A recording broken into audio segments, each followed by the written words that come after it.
आज हम देखने वाले हैं दोस्तों 2500 वर्ष पुरानी भरतरी की गुफा को 12 वर्षों तक यहीं पर तपस्या की थी। ऐसा बताते कि 4 धाम की जो यात्रा है, यहाँ से जो गुफा है जब जाएंगे अंदर तो आपको चारों धाम की जो यात्रा है वो आपकी संपन्न हो जाती है। अब हम देखने वाले दूसरी गुफा को जो राजा योगी गोपीचंद महाराज जी की गुफा है और यहीं पर उन्होंने भी 12 वर्ष की थी तपस्या। वीर दुर्गादास की छतरी के नाम से इसे जाना जाता है। उज्जैन के अंदर 300 वर्ष पहले उनकी याद में बनाई गई यहाँ पर एक बहुत विख्यात छतरी। आज हम देखने वाले दोस्तों 2500 वर्ष पुरानी भरतरी की गुफा को, और इस गुफा का जो बताते संबंध सीधा यहाँ पर गोरक्षनाथ जी के साथ में बताया जाता है। और जो यहाँ के राजा थे भरतरी बताते हैं कि उन्होंने यहीं पर समाधि भी ली थी। और ये वाला जो स्थान है वो आपका मध्य प्रदेश के उज्जैन शिप्रा नदी के पास में पड़ता है। तो पूरा जो आज का मंदिर परिसर है इसका पूरा जो इतिहास है 2500 वर्ष पुराना है और काफ़ी सारी पुरानी यहाँ पे इमारतें बनी हुई हैं।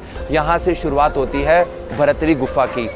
और ये जो भरतरी गुफा है यहाँ की स्टोरी भी बहुत दुखदाई भी बताते हैं। और राजा को शिक्षा देने के लिए जो गोरक्षनाथ जी थे उन्होंने एक पूरा तरीका अपनाया था, जिसकी बाद में उन्होंने राजपाट को छोड़कर भगवान की 12 वर्षों तक तपस्या की थी। उसके बाद उनके पास काफ़ी शक्तियाँ आई, उन्होंने काफ़ी ग्रंथ वगैरह भी लिखे और काफ़ी अच्छी जो किताबें थी वो उन्होंने लिखी।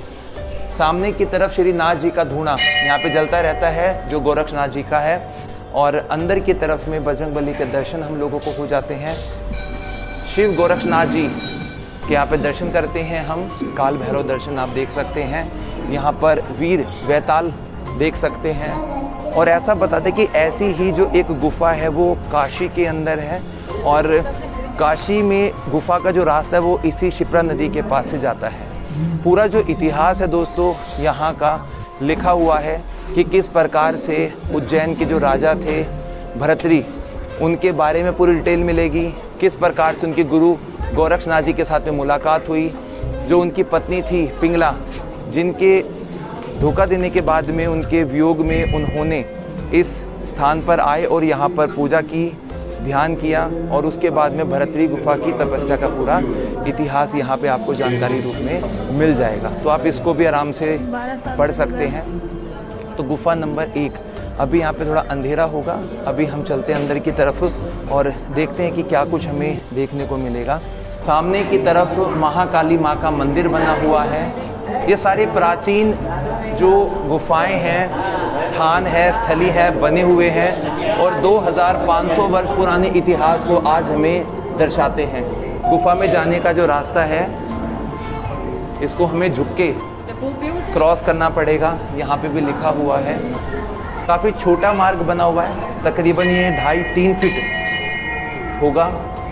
और दोस्तों ऐसा बताते हैं कि 2500 वर्ष पुरानी ये वाली गुफा है। यहीं पर उन्होंने तपस्या की थी और उसी गुफा के जो राज हैं, जो बातें हैं वो आज हम यहाँ पर देखेंगे। तो जो लोग पहले से गुफा में गए हैं, जब ये थोड़ा बाहर की तरफ आ जाएंगे तो हम फिर जाएंगे अंदर वाले हिस्से को देखने के लिए। और सामने की तरफ भी लिखा हुआ है कि राजा भरतरी जी की गुफा। ऐसा बताते हैं कि गुरु गोरक्षनाथ जी ने राजा भरतरी को एक अमर फल दिया था और कहा था कि ये अमर फल खाने के बाद में आप हमेशा अमर हो जाएंगे। लेकिन राजा अपनी रानी पिंगला से बहुत प्यार करते थे तो उन्होंने वो वाला जो अमर फल है वो अपनी रानी को दे दिया था। और उसके बाद में रानी जो कि सेनापति के प्रेम में थी तो उन्होंने वो वाला जो फल है वो सेनापति को दिया। और सेनापति जो थे वो एक वैश्या को प्यार करते थे तो उन्होंने वाला फल वैश्या को दिया। तो वैश्या सोचने लगी कि अगर मैं अमर भी हो गई तो मेरा जो पूरा जीवन है वो